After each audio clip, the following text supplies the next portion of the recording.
नमस्कार मित्रों, बहुत बहुत आपका स्वागत है। मैं आप सबका दोस्त नितिन आप सबका स्वागत करता हूं अपने इस YouTube चैनल पर @नितिन शौर्या। और ये सिंपल एस्ट्रोलॉजी की इंट्रोडक्शन थर्ड क्लास है, आज 3। क्योंकि जितना हम सिंपल और सरल शब्दों में चीजों को समझेंगे उतना आसानी से समझ पाएंगे। मुझे किसी ने एक बार कहा था कि if you can not explain anything in simple words, in simple things, you did not understood it. तो अगर हम किसी चीज को सरलता से नहीं ना तो समझ सके ना समझा सके तो उसको हम समझे ही नहीं। अदरवाइज कितना ही कॉम्प्लिकेट कर दीजिए आप चीजों को, सिर्फ आप टेक्निकलिटीज में चले जाएंगे और उसकी जटिलता में जाकर हम उसके अंदर फंस जाएंगे, ऐसे भंवर में जहां हमें निकलना भी नहीं आता और हमें समझ में नहीं आता। सरल ज्योतिष की भाषा में बात कर रहे हैं कि सिंपल एस्ट्रोलॉजी को समझिए, जिससे कि हमारी जिंदगी में सुकून आए, शांति आए और हम चीजों को स्वीकार करने की तरफ बढ़ें और अपनी लाइफ में कुछ सकारात्मक परिवर्तन कर सकें, अपनी दशा और दिशा दोनों को सुधार सकें। पिछली वीडियोस में हमने बात की थी कि 9 प्लैनेट्स होते हैं, उनको हम कैसे आसानी से याद रख सकते हैं। 7 प्लैनेट हमें दिखते हैं और 2 प्लैनेट छाया ग्रह हैं जो हमें दिखाई नहीं देते, मगर इफेक्ट पूरा है उनका। अगर आप एस्ट्रोलॉजी को एक स्टोरी की तरह समझना चाहते हैं, जैसे कि हमें बहुत से महाकाव्य या बहुत सारे ज्ञान दिया गया है, तो स्टोरी की तरह समझ लीजिए, मगर ये ज्ञान आपको सुकून जरूर देगा। इसके तर्क वितर्क में ना उलझें, क्योंकि उससे आप कहीं नहीं पहुंचेंगे। फिर हमने समझा कितनी तरह की राशियां होती हैं, कितने हाउसेस होते हैं, सिंपल। उसमें ज्यादा डिटेल आपको मैं, जब मेरा एप्लीकेशन डिजाइन हो रहा है और एप्लीकेशन पे ही क्लासेस को मैं डिटेल में लॉन्च कर दूंगा, उसमें आप आसानी से एक्सेस कर सकते हैं, डिटेल में आप समझ पाएंगे उसको। तो आइए आगे समझते हैं। नॉर्मली हम जब बोलते हैं कोई कुंडली बनाए, हमारी कुंडली देख लो, हमारी कुंडली का जानकारी ले ली जाए, अगर आप देखेंगे तो 45 टाइप की कुंडली होती है। जी हाँ, 45, D1 D2 D3 D4, अलग अलग अलग चार्ट्स। और जिस तरह हमारी जिंदगी में अलग अलग घटनाएं, अलग अलग एरियाज होते हैं, उसी तरह की कुंडलियां होती हैं। लेकिन अगर मोटी मोटी बात को आप समझें, कि जैसे कहें कि आपको 100 नंबर का कोई पेपर है, एग्जाम है, एंड अगर आपको ये बता दे कोई भाई 80% क्वेश्चन पेपर यहां से आएगा, तो आप बाकी 20% पे बहुत ज्यादा जोर आजमाएंगे क्या? या मैं कहूँ 90% तक आएगा, तो 10% के बारे में ज्यादा नहीं सोचेंगे, क्योंकि 90% आप यू कैन प्रिपेयर वेल। कुछ लोग होंगे नहीं नहीं, उनको 10% ही चाहिए, पीएचडी करनी ना उनको, वो 10% जब तक नहीं मिलेगा, नहीं नहीं नहीं, पूरा बताओ वो डिटेल, वो वाला क्वेश्चन। ये वही होते हैं जो 10 में से एक क्वेश्चन पे अटक जाता है और बाकी 9 क्वेश्चन सॉल्व ही नहीं करते। 9 क्वेश्चन से वो जो आसानी से पास हो सकते थे, लेकिन वो 10वें क्वेश्चन पे अटक जाते हैं कि वो टफ क्वेश्चन था, उसको ही मुझे करना था। तो 90% जो अगर देखा जाए, दो कुंडलियां ही मेनली होती हैं। पहली होती है लगन कुंडली और दूसरी होती है चंद्र कुंडली। लगन कुंडली, जब आपका जन्म हुआ तो जब जो लगन उदय हो रहा था सनराइज के हिसाब से। और चंद्र कुंडली, जिस राशि में, जिस साइन में, जिस जोडियाक में, जिस तरह से आप कहते हो इसको, उसमें आपका मून नक्षत्र है, उस राशि के अंदर, वो चंद्र कुंडली है। और थोड़ा डिटेल में समझेंगे कि करंट समय कैसा चल रहा है, तो इसके लिए गोचर कुंडली होती है, मगर यह भी चंद्र और लगन कुंडली के आधार पर ही बनती है। तो अगर आपने लगन और चंद्र कुंडली को समझ लिया, आजकल बहुत सारे ऐप भी आ रहे हैं मार्केट में, आप आराम से अपना डेट ऑफ बर्थ वगैरह डालिए और कुंडली बन जाती है। कुंडली बन जाएगी, उसको आप देख भी सकते हैं, मगर उसके अंदर जो बहुत सारा कंटेंट लिखा होता है उस पर ज्यादा ध्यान ना दें। उसमें बहुत सारी उपाय भी लिखे रहते हैं, वो बहुत अध कचरा है। उसमें बहुत ज्यादा एक जेनरिक काइंड ऑफ रेमेडीज और जनरल चीजें दे दी गई हैं, उन पे आप ज्यादा ध्यान न दें।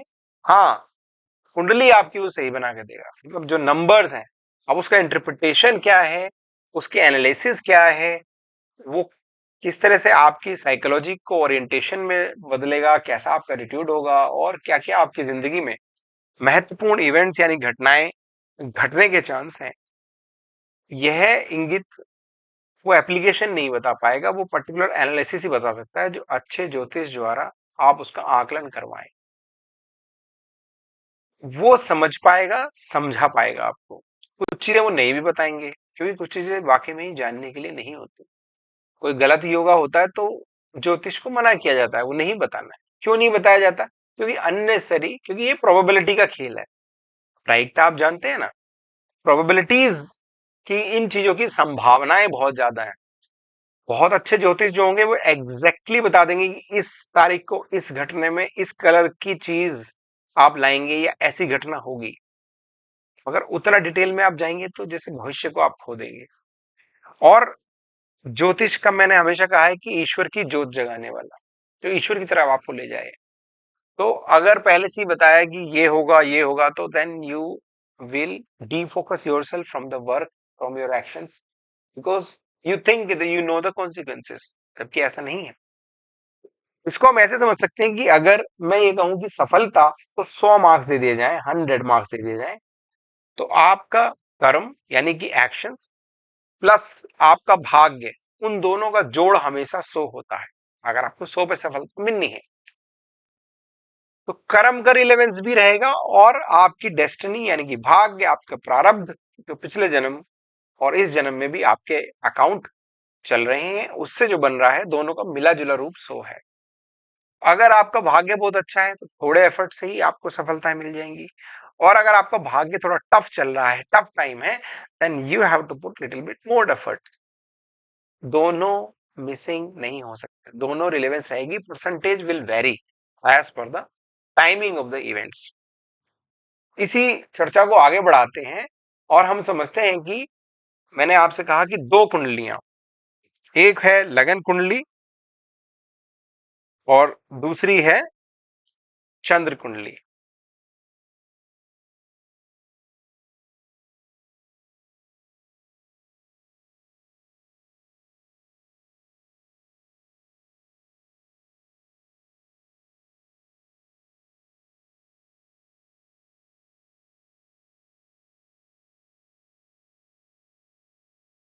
दोनों को हम समझ पाए इससे पहले कि भाई कुंडली दिखने में एक जैसी होगी, मगर आप देखेंगे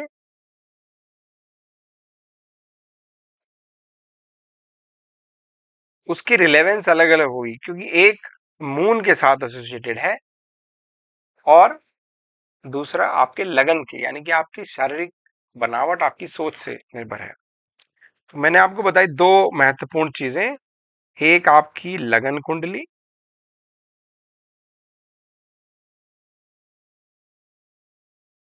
इसे अंग्रेजी में एसेंडेंट चार्ट भी कहते हैं। दूसरी है चंद्र कुंडली,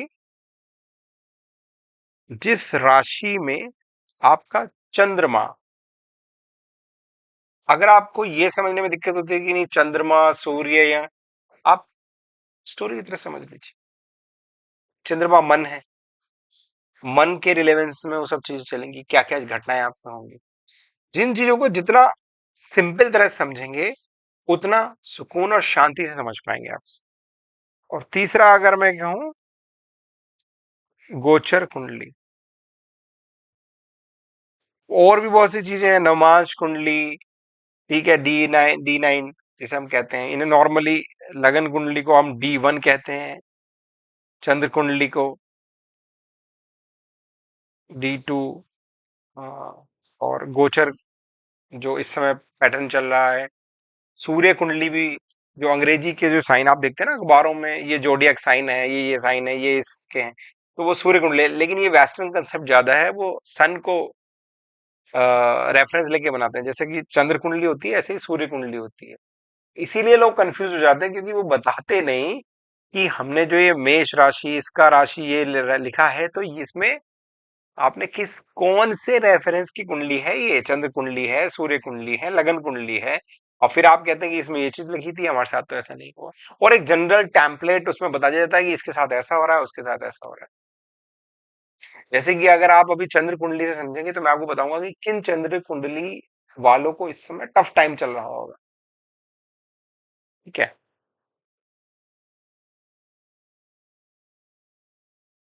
और हमेशा आप देखेंगे तो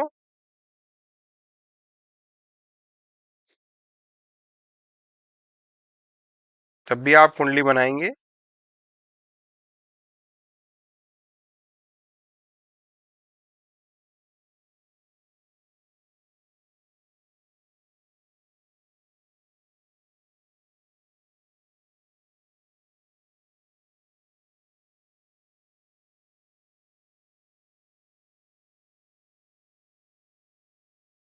ये आसानी से आप ये चीज समझें, घर बैठे बना सकते हैं आप।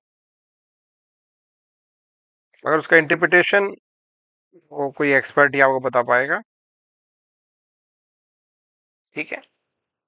नॉर्मली जैसे हमने बताया था कि पहला घर जो इसे बोलते हैं फर्स्ट हाउस, इसे आपकी H1, H2, H3, house 4, house 5, house 6, house 7, house 8, house 9, house 10, house 11, house 12, या भाव आप कह सकते हैं, भाव 1, भाव 2, भाव 3।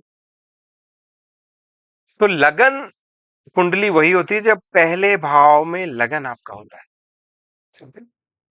और जन्म कुंडली में लगन कुंडली सबसे पहले बनाई जाती है, क्योंकि उस समय उस पर्टिकुलर समय में कौन सा लगन उदय हो रहा था, किस राशि का, वो 1 था, 2 था, 3 था, इसलिए बोलते हैं कि आपका लगन की राशि क्या है, बोल देते हैं ना। उसी तरह से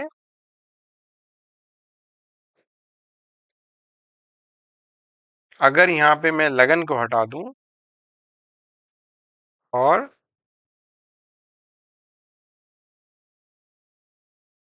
यहाँ पे जहां भी आपका चंद्रमा है उस राशि को वहां पे रख दूं पहले हाउस में, तो वो बन जाएगी आपकी चंद्र कुंडली। सिंपल। जो लगन आपका बना है वो पहले हाउस में, अब चंद्रमा आपका हो सकता है कि यहां था कि यहां था, लगन कुंडली के हिसाब से। लेकिन उस चंद्रमा को जब हम मूव कर देते हैं पहले हाउस के अंदर, तो आपकी चंद्र कुंडली बन जाती है। और आपकी जिंदगी में नॉर्मली जो इफेक्ट आ रहे होते हैं, तो चंद्र कुंडली का सबसे ज्यादा वैदिक में आधार को मान के किया जाता है कि ये घटित हो रहा होगा आपके साथ।